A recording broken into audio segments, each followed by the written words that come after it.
తిరుపతిలో ఇంత పెద్ద ట్రాజెడీ జరుగుతుంది అని చెప్పి మనం ఎవరం ఊహించి ఉండము. ఎందుకంటే ఎంత క్రౌడ్ వచ్చినా ఇప్పుడు అక్కడ ఉండే ఉన్నతాధికారులు ఏం మాట్లాడుతున్నారు, ఓవర్ క్రౌడింగ్ అండి, మేము ఎవరూ ఎక్స్పెక్ట్ చేయలేదు, సో ఇది ఒక ఇంటెలిజెన్స్ ఫెయిల్యూర్, వాళ్ళు మాకు చెప్పి ఉన్నా ఇంతంత మంది వచ్చేస్తున్నారు, మనం జాగ్రత్తగా ఉండాలి అని వాళ్ళు చెప్పి ఉన్నా కూడా మేము అలర్ట్ అయ్యేవాళ్ళము. అంటే ఎప్పుడూ కూడా కదండి, ఎప్పుడూ కూడా మీకు క్రౌడ్ ఎక్కువే ఉంటుంది. తిరుపతి అంటేనే మీకు విపరీతమైన మీకు భక్తులు ఉంటారు. ఎప్పుడు ఇలాంటి సంఘటన జరగలేదు. అంటే మీకు సర్వదర్శన టోకన్లే 1,20,000కి మీకు ఇచ్చినప్పుడు మీకు అక్కడ విష్ణు నివాసము అనండి, శ్రీనివాసము, భూదేవి కాంప్లెక్స్, ఇక్కడంతా కూడా వీళ్ళు ఫెసిలిటీస్ అరేంజ్ చేశారు.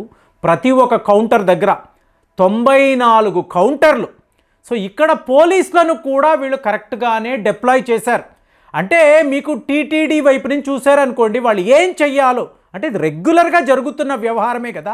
జనవరి 10 నుంచి మీకు జనవరి 20 వరకు కూడా ఈ వైకుంఠ ఏకాదశి దర్శనం, స్పెషల్ దర్శనం, ఈ దర్శనం టోకన్స్ కోసమే కదా ఇంతంత మీకు స్టాంపేడ్, మీకు ఇలాగ తొక్కిసలాట. అలాంటిది మీకు చూడండి 3 రోజుల పాటు సర్వదర్శనం వీళ్ళు ఏర్పాటు చేసి టోకన్లు ఇచ్చి సర్వము సిద్ధము చేస్తే నా బాధ అంతా ఏంటంటే చూడండి, ఒక చిన్న పొరపాటు, నేను అక్కడ లేను, అక్కడ ఏం జరిగిందో భక్తులు ఎవరైనా వెళ్ళుంటే, ఎందుకంటే వైజాగ్కు సంబంధించిన ఒక కుటుంబము ఆ సంఘటన నిజంగా కలచివేసింది. ఒక చిన్నపాటి అనౌన్స్మెంట్ వీళ్ళు అనౌన్స్మెంట్ చేసి ఉంటే ఇంతంత పెద్ద ట్రాజెడీలు అనేవి అక్కడ జరిగి ఉంటాయా? ఏకంగా 6 మంది మరణించడం ఏంటి, 40 మంది గాయాల పాలవ్వడం ఏంటి? ఏమీ లేదు ఫ్రెండ్స్, మీకు ఈ 94 కౌంటర్స్ కూడా స్పెషల్ దర్శనము కోసరము టోకెన్లు ఇవ్వడానికి. సో అలాంటిది వీళ్ళు టోకెన్స్ కోసరము ఈ కౌంటర్స్ వద్ద ఉన్నారు. విపరీతమైన రష్. ఎప్పుడు కూడా మనం పత్రికల్లో చదువుతూ ఉంటాము, వీడియోస్లో చూస్తూ ఉంటాము కదా, ఈ రష్ అనేది వైకుంఠ ఏకాదశి టైంలో మీకు విపరీతంగా ఉంటుంది. కానీ ఇక్కడ ఏమైంది, క్యూలో నిలబడిన ఒక వైజాగ్కు సంబంధించిన ఒక మహిళ, అంటే చిన్న పొరపాటు ఎంత కాస్ట్లీగా ఉంటుందని చెప్పడానికి వీడియోలోనే మాట్లాడుతున్నాను. సో ఈవిడ క్యూలో ఉన్నారు కదా, సడన్గా ఈవిడకి మీకు అనారోగ్యం, అంటే సడన్గా ఏదో ఒకలాగా అనీజీనెస్, ఆవిడకి అస్వస్థత.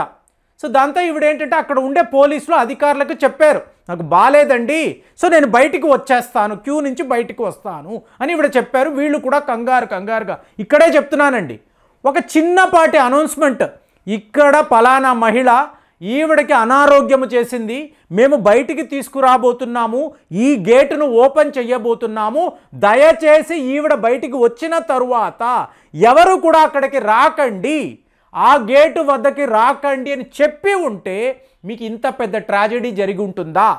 సో ఇప్పుడు ఏమైంది, ఆవిడన గేటు తెరిచి బయటికి తెస్తున్నారు. సో వీళ్ళు గేట్స్ ఓపెన్ చేసేసారేమో అనుకొని విపరీతంగా మీకు ఆ క్రౌడ్ అక్కడికి వెళ్ళిపోయారు. మీకు అక్కడ గుద్దులాట, తోపులాట, ఇలాగ వీళ్ళు లోపలికి వెళ్ళే ప్రయత్నం. సో ఇందులో ఒక అతిపెద్ద స్టాంపేడ్. మీకు అక్కడ వైజాగ్కు సంబంధించిన ఒక మహిళ, ఈవిడ క్యూలో ఉన్నారు, భర్త వాళ్ళ ఫ్యామిలీ వాళ్ళు వెనకెక్కడో ఉన్నారు. ఈ తొక్కిసలాటలో ఈవిడ మరణించినట్టుగా కూడా వాళ్ళకి తెలియదండి. వాళ్ళు వెతుకుతున్నారు, ఎక్కడ నా భార్య ఎక్కడ వెతుకుతున్నారు, ఎక్కడా కనిపించలేదు. తరువాత ఒక వీడియో కవరేజ్లో చూడండి ఎలా ఉంటుందో, అది అసలు ఆలోచించడానికే మనకు ఒక విధంగా ఉంటుంది.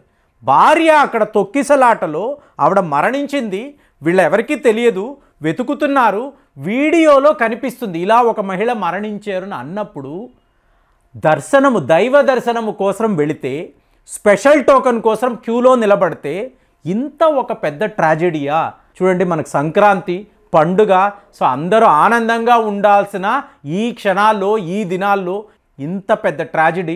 తమిళనాడుకు చెందిన వాళ్ళు, ఆంధ్రప్రదేశ్కి చెందిన వాళ్ళు 6 మరణించడము ఎప్పుడైనా మనం విన్నామా?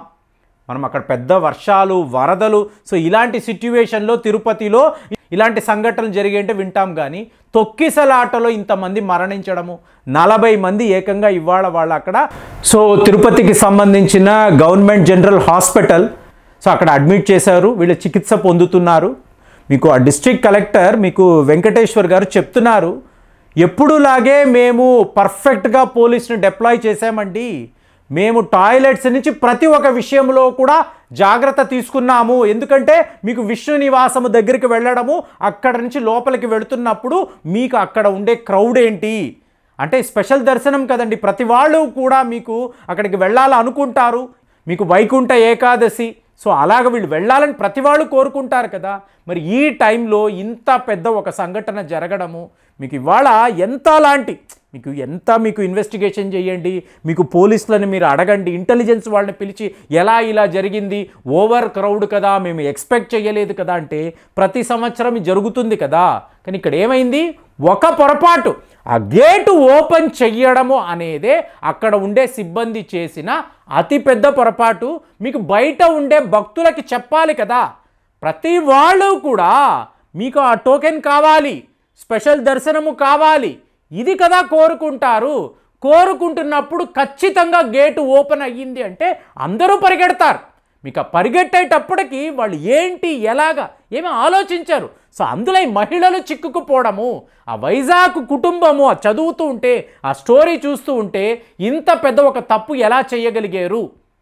ఇప్పుడు అధికారులు అన్నీ చెప్పారు, కానీ ఏంటి ఒక అనౌన్స్మెంట్ చెప్పాల్సింది మైకు పట్టుకొని ఇప్పుడు ఇది ఓపెన్ చేస్తున్నామండి, మళ్ళీ మూసివేస్తాము, ఎందుకు ఆ మహిళ పరిస్థితి బాలేదు చెప్తే సరిపోయేది కదా, అది వీళ్ళు చెయ్యలేదా.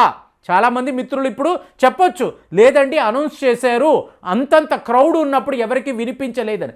కానీ మీరు గేటు ఓపెన్ చేస్తున్నప్పుడు అన్ని విధాలా మీరు జాగ్రత్తలు తీసుకోవాలండి. మీకు వేల మంది బయట ఉన్నప్పుడు ఏమి ఎలా జరుగుతుంది ఎలా ఊహించగలరు.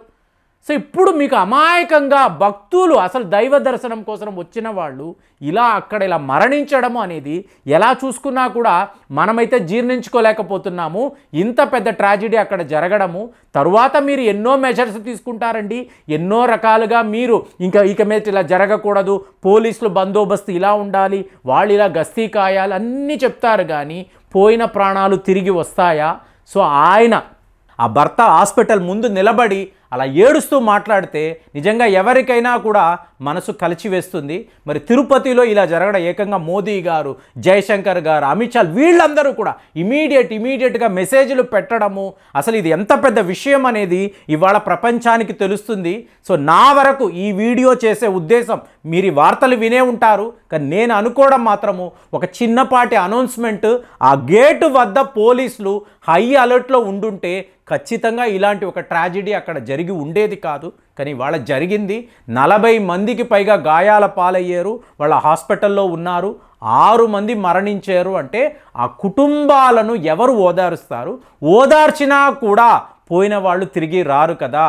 సో ఎప్పుడూ కూడా మనం ఏంటంటే జాగ్రత్తగా ఉండడము కాదు, ఎదుటి వాళ్ళని కూడా ఎప్పుడు అలర్ట్ చేస్తూ ఉండాలి. కాబట్టి ఈ వీడియోలో విషయాలు మాట్లాడాను. మరి తిరుపతి ట్రాజెడీ మీద అసలు మీరేమనుకుంటున్నారు?